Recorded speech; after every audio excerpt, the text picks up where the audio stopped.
The Untold Story of Milk.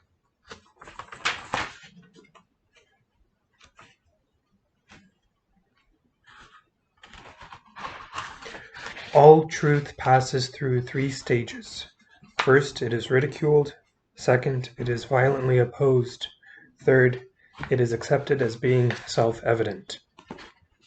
Arthur Schopenhauer. Acknowledgements.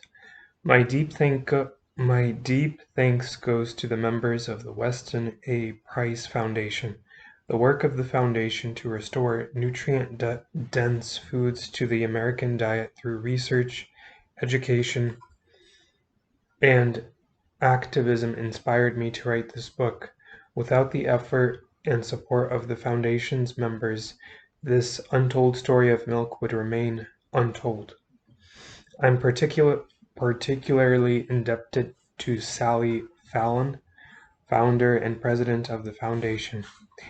At her suggestion, I conceived this book, and her contributions, an idea here, a word there, a sentence here, a paragraph there, have been invaluable. 3 volunteers helped me discover obscure books and journal articles, some available only at the National Library of Medicine or the Library of Congress, which were critical in my research. Thank you, Diane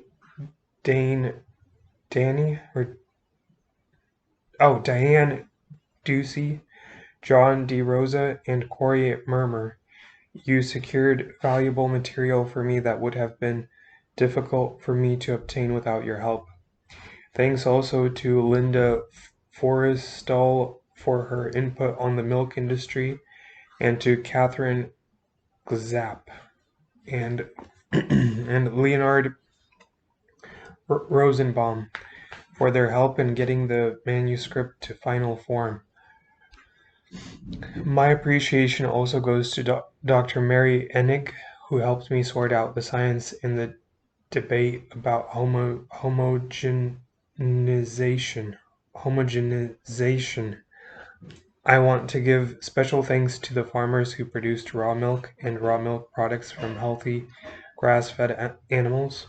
For those of us who understand the vital nature of these wonderful foods, you are central in our lives. Your courage and dedication inspire us all. Finally, I thank my partner in life, Ellen, for being the wonderful person she is and the person whose love makes me whole. Ron Schmid.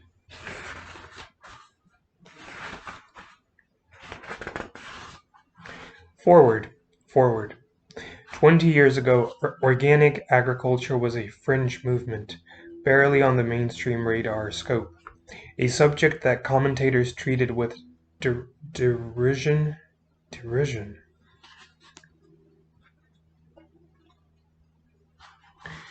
and politicians with scorn. Today, organics is the fastest growing sector in the agricultural economy, a movement that garnishes tremendous public support, and one that has proven a boon to many farmers.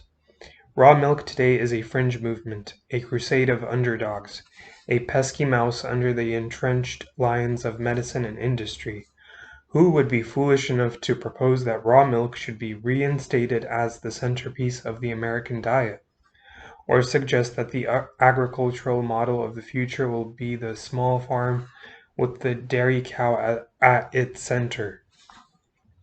In relating the untold story of milk, Ron Schmid takes us on a fascinating journey, one that starts with the beginning of recorded history and follows the cow as the economic unit upon which the health of nations was built.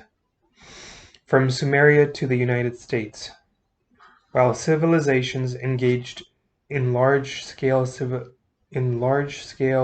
cultivation of grains became highly centralized, with great disparity between the ruling classes and the laborer. Cultures that kept herds and drew sustenance from dairy animals fostered democratic ideals and a more equitable distribution of wealth. Dairy animals provided abundance and independence to Abraham and his descendants, and the dairy cow allowed the colonists of the new land to survive and prosper as independent human farmers, free-thinking agriculturists whom Thomas Jefferson recognized as the backbone of his newly emerging nation. But milk is bad for us, say modern dietary gurus. It causes allergies and asthma, heart disease and cancer. No animal except humans drinks milk after infancy. Besides, we don't need it. Many societies other than our own do without milk and are healthier than we are. Thus has the status of milk declined from nature's perfect food to dietary anathema. In the pages to come, Dr. Schmid describes the causes of milk's decline from wholesome to noxious food, confinement, dairies, inappropriate feed, horrendous processing, removal of the fat, and addition of problematic compounds all have taken their toll on milk's delicate nutritional balance. And these changes have occurred with the sanction of our highest governing agencies and the blessings of the medical establishment. No one can read this book without realizing that the arguments against milk are specious, that raw milk and raw milk products have provided splendid nourishment for diverse peoples all over the globe, and that this once vital food has been tarnished with the black brush of modern processing. Yes, many cultures have prospered without milk, but these cultures obtain their nutrients concentrated in milk from edibles that rarely appeal to Western palates, such as organ meats, blubber, raw seafood, and insects, or that are time-consuming to prepare, such as bone broths. Non-milk drinking peoples put a high value on guts and grease, foods that modern children often refuse to eat.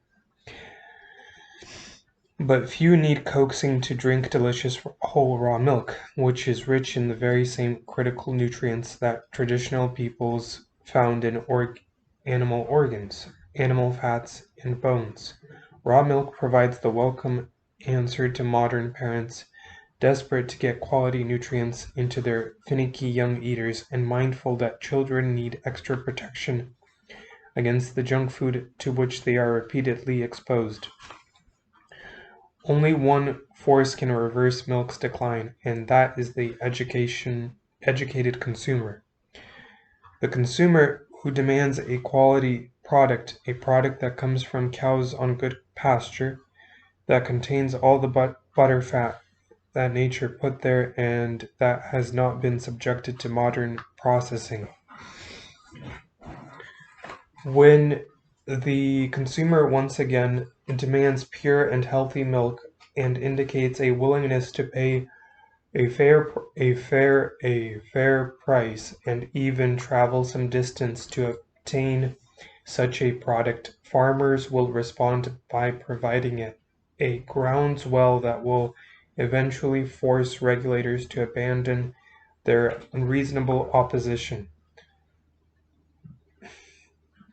The purpose of this book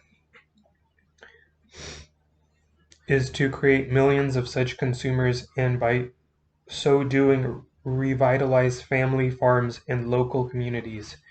Because in the economics of raw milk lies the path to true prosperity. Prosperity.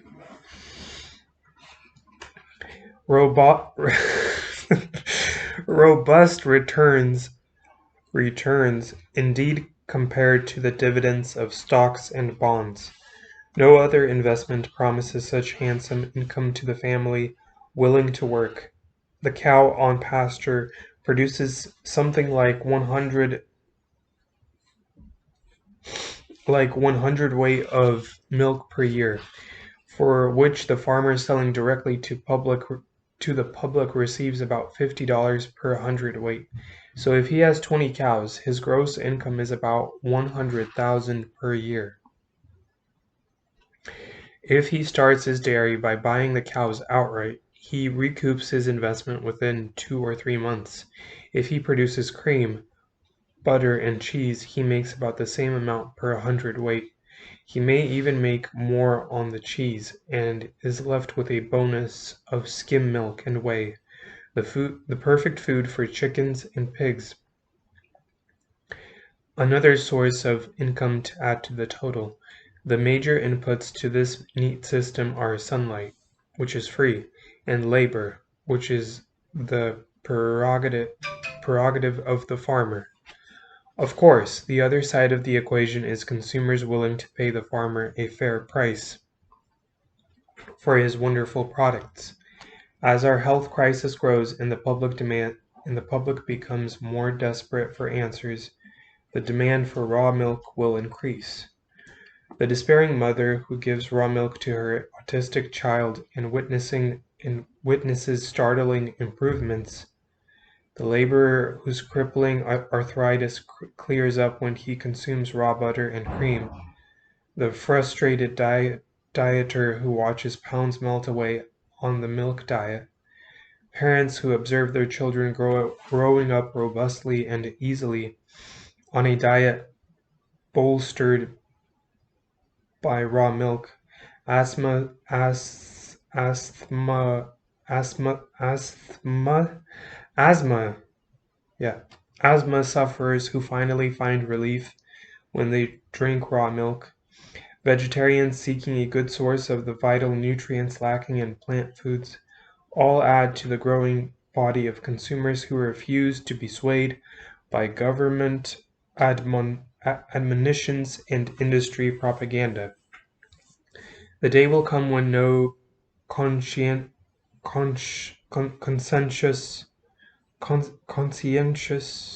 I don't know,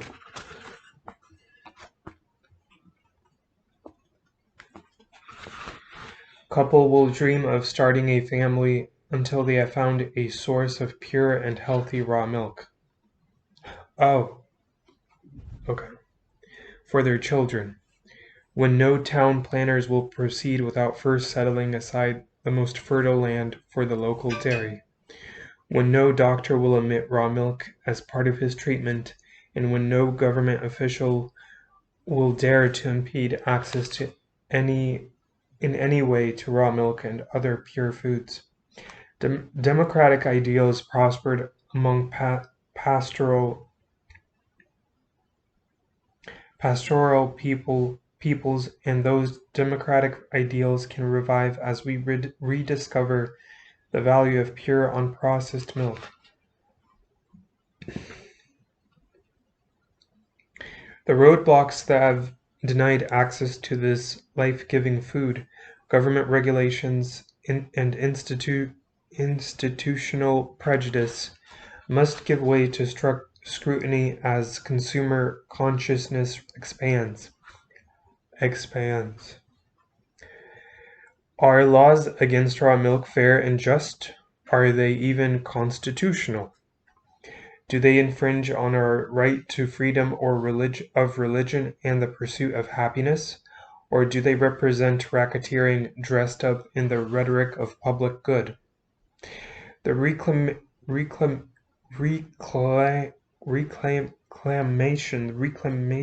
of our right to healthy food will lead to renewed awareness of our rights in other areas, rights that have been covered over by the steady accumulation of unnecessary laws. The ship of state needs to be careened,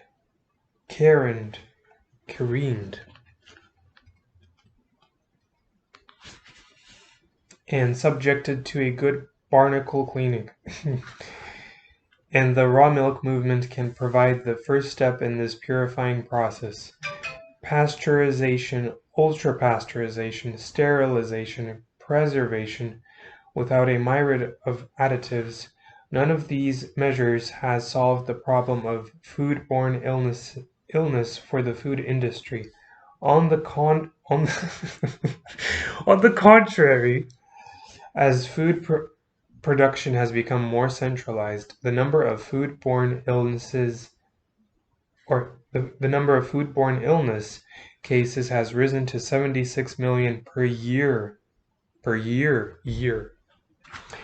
The industry's solution is yet another technology irradiation, initially proposed as was pasteurization, as a voluntary measure that will protect the public good, then promoted vigorously with each new incident, and with the same glib assurances that the process does nothing to compromise nutritional quality. Does mandatory eradication sound impossible? So did mandatory pasteurization to the founders of the certified milk movement. Mandatory pasteurization put walls between the dairy farmer and the consumer. Mandatory eradication would put walls between all farmers and the consumer. The raw milk movement can help bring down those walls and prevent the erection of new ones. It can pave the way to a great renewal, renewed health, renewed prosperity, renewed communities, renewed culture. Raw milk is a movement whose time has come, one that will change our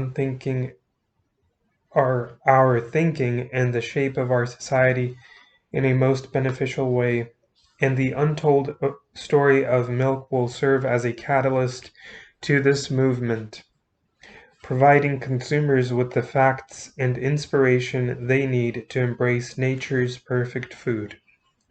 Sally Fallon, president of the Weston A. Price Foundation.